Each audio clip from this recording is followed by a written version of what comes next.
हर हर महादेव प्रिय भक्तों, 20 जून 2025 यानी शुक्रवार को पड़ रही है आषाढ़ मास की दशमी तिथि। और दोस्तों, यह वह तिथि है जो आषाढ़ मास में पड़ने वाली सबसे बड़ी तिथि दशमी तिथि है और इसका बहुत ही बड़ा और विशेष महत्व होता है।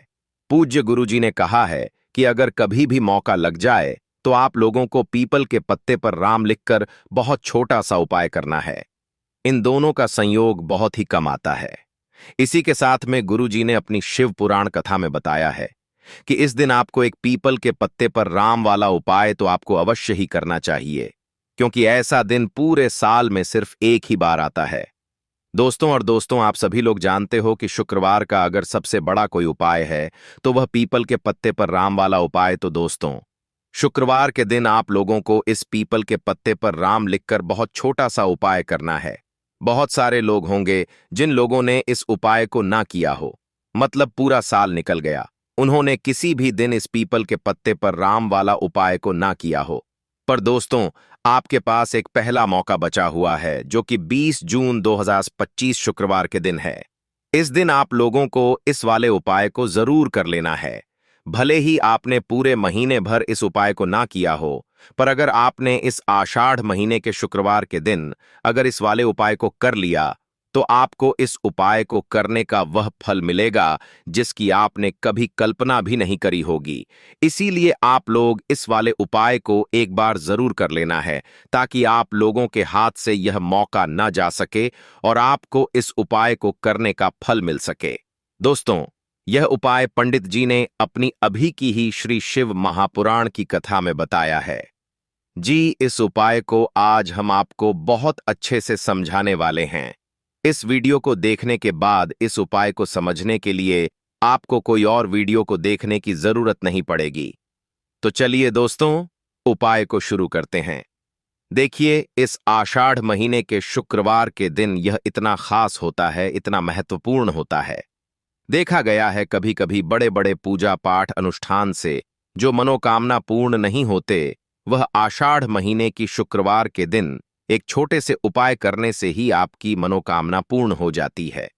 और बहुत सारे लोगों ने इस उपाय को किया भी है और उनको इस उपाय को करने का फल भी जरूर मिला है। अगर आप लोग भी इस उपाय को करना चाहते हैं तो आप इस उपाय को पहले अच्छे से समझ लेना, सुन लेना, उसके बाद करना। आपको इस उपाय का फल जरूर मिलेगा और इस उपाय को कर लेने से आपके घर में चाहे किसी भी प्रकार की दुख और समस्या क्यों ना चल रही हो, आपको उसका कारण भी नहीं पता है कि भाई यह समस्या किस कारण से चल रही है। उसका कुछ भी कारण हो सकता है, जैसे पितृदोष हो सकता है या किसी भी तरह का मंगल दोष भी हो सकता है। तो इस दिन आप लोगों को यह वाला उपाय कर लेना है। यह एक ऐसा उपाय है जिस उपाय को अगर किसी विशेष दिन पर किया जाए तो भाई उस विशेष दिन का जो है वह तो हमें मिलता ही मिलता है, पर हमने उस दिन पर इस उपाय को किया है तो हमें उससे भी बड़ा फल मिलता है और फल बहुत जल्दी मिलता है, क्योंकि आप इस उपाय को बहुत ही बड़े और विशेष दिन पर कर रहे हो। तो चलिए अब उपाय के बारे में बात करते हैं, लेकिन उससे पहले आप लोगों को यह जानना आवश्यक है कि आखिर यह उपाय किस समय करना है, किसको करना है और कैसे करना है। तो चलिए हम आगे आपको वीडियो में एक एक करके बता देते हैं। लेकिन उससे पहले अगर आप लोग हमारे चैनल पर पहली बार आए हैं या फिर मेरी आवाज आज पहली बार सुन रहे हैं तो हमारे चैनल वास्तु के उपाय को सब्सक्राइब जरूर कर लेना और इस वीडियो को लाइक करके कमेंट बॉक्स में श्री शिवाय नमस्तुभयम, ओम नमः शिवाय जरूर टाइप कर देना। तो दोस्तों, इस पीपल के पत्ते पर राम वाला उपाय को हमें इस शुक्रवार के दिन कैसे करना है, किसको करना है, किस समय करना है और कहां पर करना है, ये सारे सवालों के जवाब आपको इस वीडियो में मिल जाएंगे। और जो यह वीडियो देखेगा भाई, उसको पीपल के पत्ते पर राम वाला उपाय जरूर करना चाहिए, क्योंकि इस दिन पीपल के पत्ते का भी बहुत ही बड़ा और विशेष महत्व होता है। आ जाए पीपल के पत्ते पर राम वाला उपाय की तो यह सोने पर सुहागा वाली बात हो जाती है और यह एक बहुत ही बड़ा उपाय हो जाता है इस शुक्रवार का। तो अब दोस्तों, इस पीपल के पत्ते पर राम वाला उपाय को आखिर करना किसको है, सबसे पहले हम लोग वह बात जान लेते हैं। तो देखो, घर की जो बड़ी माताएं बहनें होती हैं, उन माताओं बहनों में से कोई भी एक बड़ी माता बहन इस वाले उपाय को कर सकती है। और दोस्तों, अगर आप चाहे तो अपने घर में से सभी सदस्यों को भी इस उपाय को करवा सकते हैं। अगर किसी व्यक्ति की खुद की कोई मनोकामना है, खुद की कोई दुख और परेशानी है जो कि वह अपने लिए ही करना चाहता है, इस वाले उपाय को तो वह खुद अपने लिए भी कर सकता है। बाकी अगर कोई घर में से ऐसा है जो कि अपने पूरे घर परिवार की सुख और शांति के लिए यह वाला उपाय करना चाहता है, तो भाई वह भी कर सकता है। उसमें भी कोई दिक्कत वाली बात नहीं है। कहने का मतलब यह है कि इस उपाय को हर एक सदस्य भी कर सकता है और पूरे घर परिवार के सदस्य के लिए घर की बड़ी माताओं बहनों में से कोई एक माता बहन भी कर सकती है। माताएं बहनें अगर घर में उपस्थित ना हो या वह यह वाला उपाय ना कर पा रही हो, तो फिर घर का कोई बड़ा सदस्य भी इस पीपल के पत्ते पर राम वाला उपाय को कर सकता है। चाहे फिर वह पुरुष ही क्यों ना हो, उसमें कोई भी दिक्कत वाली बात नहीं है। उसके बाद में दोस्तों जो अगला प्रश्न निकल कर आता है वह यह आता है इस उपाय को लेकर कि आखिर इस उपाय को हमें किस समय करना है, सुबह के समय करना है कि शाम के समय करना है। तो देखो, इस वाले उपाय को आप लोग सुबह के समय भी कर सकते हो और शाम के समय प्रदोष काल में भी कर सकते हो। अब अगर आप पूछो कि भाई साहब सबसे उत्तम समय कौन रहेगा इस पीपल के पत्ते पर राम वाला उपाय को करने का, तो हम आपसे बस यही कहेंगे कि इस उपाय को आप सुबह के समय करेंगे तो ज्यादा बेहतर होगा। बाकी अगर प्रदोष काल शाम के समय भी करेंगे तो भी अच्छा होगा, उसमें कोई भी दिक्कत वाली बात नहीं है।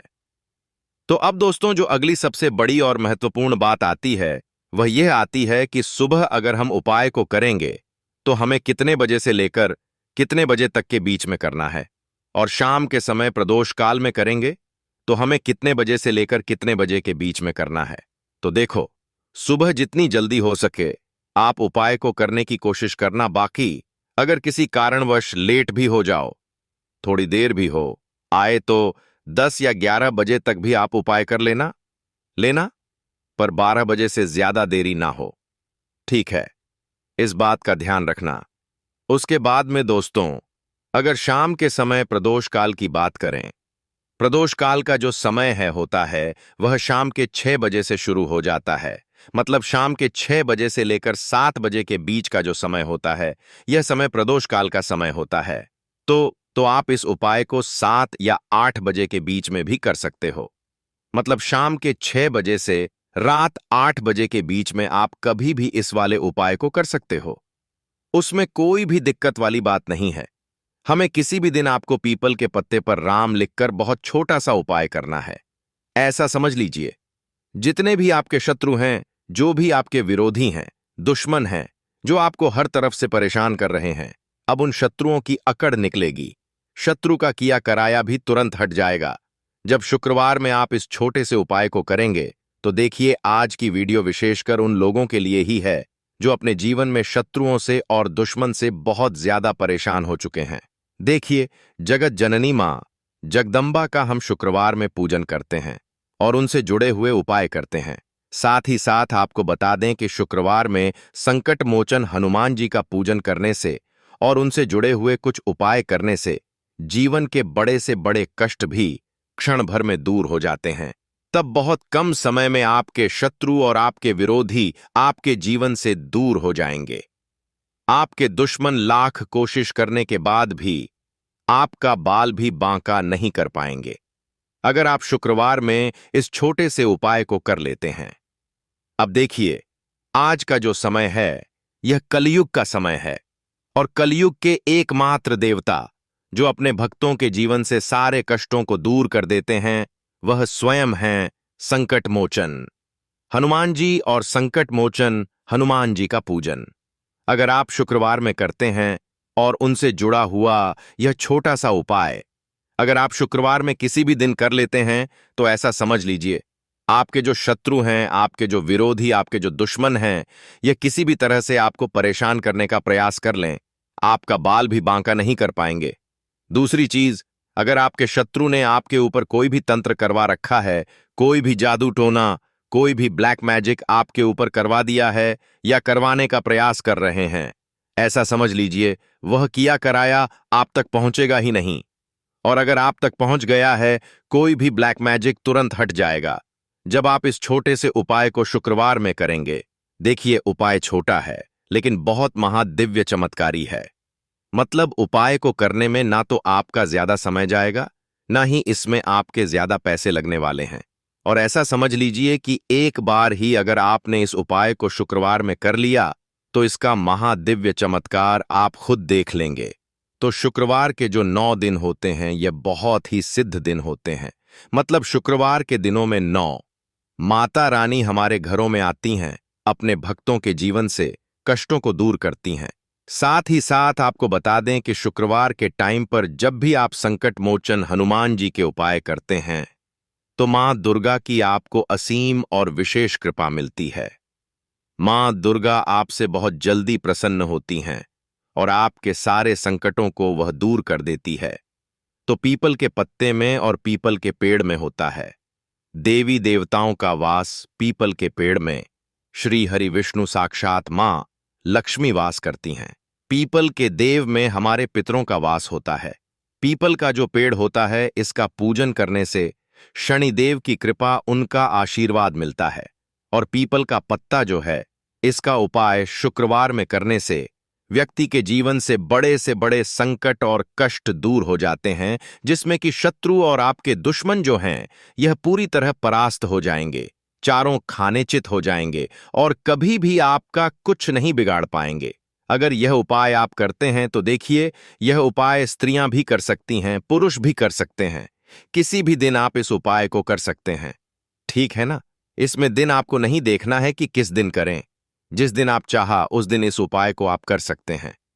तो शुक्रवार के दिन आपको पीपल का पत्ता तोड़ना नहीं है, उससे एक दिन पहले ही तोड़कर आप पीपल का पत्ता ले आ, या गिरा हुआ जो पत्ता होता है पीपल का वह आप ले लें, ठीक है ना।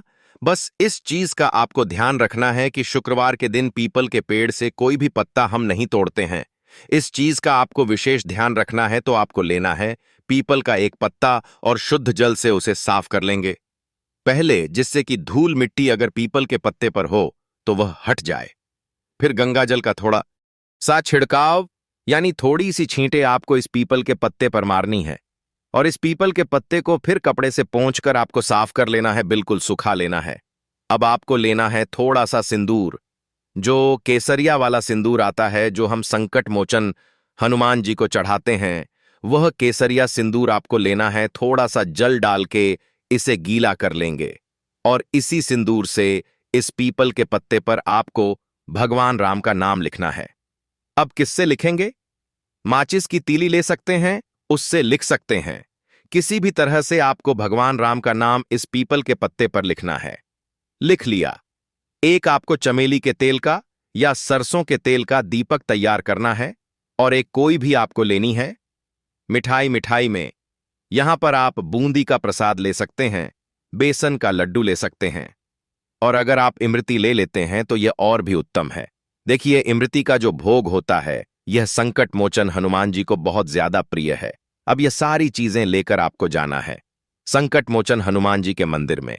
तो देखिए, सबसे पहले आपको संकट मोचन हनुमान जी के सामने यह दीप प्रज्वलित करना है जो आप लेकर के गए हैं। चाहे आपने चमेली के तेल का दीपक तैयार करा है या सरसों के तेल का, सबसे पहले दीपक आप जला देंगे और दीप जलाने के बाद आपको जो पीपल का पत्ता आप लेकर के गए थे वह पत्ता आपको संकट मोचन हनुमान जी को अर्पित करना है, वहां चढ़ाना है। और जो भी भोग में आप लेकर के गए हैं, चाहे आपने बेसन के लड्डू लिए, बूंदी का प्रसाद लिया या फिर इमरती, जो भी कुछ आपने लिया है उसका भोग लगाना है। और संकट मोचन हनुमान जी से आपको प्रार्थना करनी है कि हे जगत का कल्याण करने वाले संकट मोचन हनुमान जी, संकटों को हरने वाले मेरे जीवन से शत्रु और दुश्मनों को भी दूर कर दीजिए। शत्रु का किया कराया तंत्र मंत्र सब कुछ हट जाए, ऐसी कृपा मुझ पर कीजिए। इस तरह से आपको प्रार्थना करनी है। और 108 बार पातो तामाल जय श्री राम जय सीताराम, जय श्री राम जय सीताराम, जय श्री राम जय सीताराम, इस तरह से आपको जयकारा लगाना है, क्योंकि भगवान राम का नाम संकट मोचन हनुमान जी को सबसे ज्यादा प्रिय है। तो जयकारा लगा देंगे। और देखिए, अगर एक बार हनुमान चालीसा पढ़ पाए तो आप एक बार हनुमान चालीसा ऐसा जरूर पढ़ें, ठीक है ना। ज्यादा बार नहीं तो एक बार जरूर पढ़ें। जयकारा तो आपको बिल्कुल से लगाना है और इस छोटे से उपाय को किसी भी दिन कर लीजिए। सुबह कर लीजिए, शाम को कर लीजिए, और किसी भी दिन, जैसे शुक्रवार की तिथि जो होती है ना, यह बहुत बड़ी होती है, आप उस दिन भी इस उपाय को कर सकते हैं। जरूर से करें। शत्रुओं और दुश्मन, आपके जो विरोधी हैं, यह पूरी तरह चारों खाने चित हो जाएंगे और आपका बाल भी वहां का नहीं कर पाएंगे। तो देखिए, इस उपाय को आप 9 दिन भी कर सकते हैं, 2-3 बार भी कर सकते हैं। अगर आप ज्यादा बार नहीं कर पा रहे हैं तो एक बार आपको इस उपाय को जरूर से करना चाहिए। तो देखिए, इस उपाय को करने से जो आपके सामने से शत्रु हैं वह भी परास्त हो जाएंगे। जो पीठ पीछे वार करते हैं, पीठ पीछे तंत्र मंत्र करवाते हैं, वह शत्रु भी चारों खाने चित्त हो जाएंगे। बस छोटा सा उपाय है, जरूर करें। तो देखिए, अब बात कर लेते हैं अपने एक बहुत छोटे से उपाय की, जिसे शुक्रवार में करने से आपकी हर मनोकामना पूरी हो जाती है। यह उपाय आप अपने घर पर ही कर सकते हैं, कहीं जाने की आवश्यकता नहीं है। कोई भी ऐसी विश जो बहुत लंबे समय से अधूरी है, पूरी नहीं हो रही है, या धन को लेकर आप बहुत परेशान हैं, या घर में संकट कष्ट बहुत आते हैं, बीमारियां बहुत आती हैं, तो एक लाल पुष्प, जैसे कि गुलाब का फूल भी लाल होता है, आप जरूर से अपने घर के मंदिर में मां दुर्गा को अर्पित करें और एक देसी घी का दीपक लाल बाती का जलाकर मां का पूजन करें। शुक्रवार में अगर लाल रंग से जुड़ा हुआ यह उपाय आप करते हैं, आपकी सारी मनोरथ, सारी मनोकामनाएं मां पूरा कर देंगी, क्योंकि लाल रंग मां दुर्गा को बहुत प्रिय है। लाल पुष्प और लाल रंग की बाती का दीपक आपकी बड़ी से बड़ी मनोकामना को भी पूरा कर देगा। शुक्रवार में यह उपाय आप किसी भी दिन कर सकते हैं। दूसरे उपाय की हल्दी वाला जल आपको अपने घर में किस जगह पर डालना है और उपाय को कैसे करना है और कैसे यह हल्दी वाला जलते आषाढ़ महीने का शुक्रवार के दिन जब आप अपने घर में डालते हैं, छींट है उपाय को करते हैं, तो सीधे सीधे मां लक्ष्मी आपसे प्रसन्न होकर आपके घर में आती हैं और श्री हरि विष्णु के साथ आती हैं। स्थिर लक्ष्मी का आपके घर में वास होता है। कहने का मतलब है कि फिर कभी भी मां लक्ष्मी आपके घर को छोड़कर नहीं जाती है। जो लोग कहते हैं कि हमारे घर में धन तो आता है लेकिन चला जाता है, लेकिन फिजूल खर्ची बहुत है। धन तो घर में आता है लेकिन तिजोरी कभी धन से भरी नहीं रहती है, खाली हो जाती है। तो 90% लोग ऐसे होते हैं जिनके जीवन में यह समस्या होती है कि हमारे घर में स्थिर लक्ष्मी का वास नहीं है। देखिए, हम सभी चाहते हैं ना कि मां लक्ष्मी और श्री हरि विष्णु हमेशा हमारे घर में रहे, उनका आशीर्वाद बना रहे। हम हमारे जीवन के जितने भी दुख हैं उनका सामना जो है बहुत आसानी से कर सके। देखिए, जब व्यक्ति के पास पैसा नहीं होता है ना, तो वह बहुत सारे कष्ट दुख उसके जीवन में जब आते हैं उनका सामना भी नहीं कर पाता है, और जब उसका आर्थिक पक्ष मजबूत होता है तो बहुत सारी समस्याएं उसे अपने जीवन में जो आती हैं वह छोटी लगती है। लेकिन अगर पैसा भी पास नहीं है तो छोटी छोटी प्रॉब्लम्स और छोटी छोटी चीजें जो हमारे जीवन में आती हैं वह भी बहुत बड़ी लगने लगती हैं। तो आपको करना क्या है? आपको यहां पर लेना है गंगा जल। तो देखिए दोस्तों,